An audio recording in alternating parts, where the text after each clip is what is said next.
Sebagai mitra strategis komprehensif, Indonesia dan Amerika Serikat terus mengembangkan hubungan kedua negara, termasuk hubungan ekonomi, dengan posisi geografis yang cukup jauh.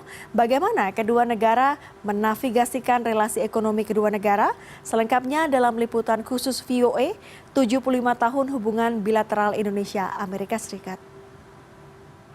Selama hampir setahun, Indonesia dan Amerika Serikat berada dalam kemitraan strategis komprehensif, hubungan kedua negara semakin mendekat. AS menyebut Indonesia punya kedudukan yang tepat untuk memimpin kemajuan ekonomi kawasan. Indonesia continues to lead the way as IPEF partners now turn from negotiating to the important step of operationalizing their agreements across the supply chain, the clean economy, and the fair economy pillars of IPEF. Indo-Pacific Economic Framework, kerangka ekonomi Indo-Pasifik atau IPEF, adalah upaya AS untuk merangkul kawasan termasuk Indonesia setelah keluar dari kemitraan Trans-Pasifik TPP pada masa pemerintahan Donald Trump.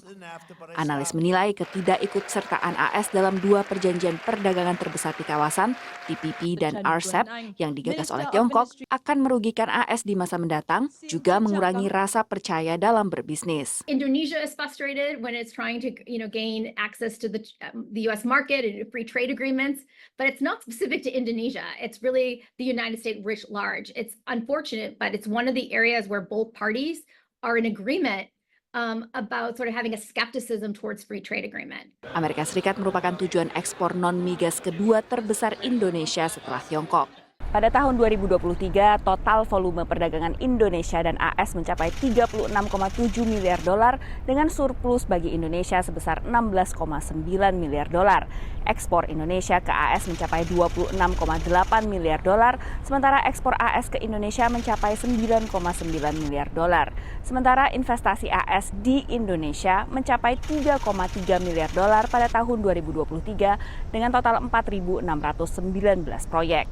Indonesia berharap AS bisa lebih memahami konteks budaya dalam menjalin hubungan ekonomi dengan negara di kawasan. Cultures di dalam ASEAN yang terkenal dengan brotherly sisterly di dalam semua aspek negosiasi dan lain-lain itu juga dipahami oleh siapapun yang datang ke kawasan Indo-Pasifik.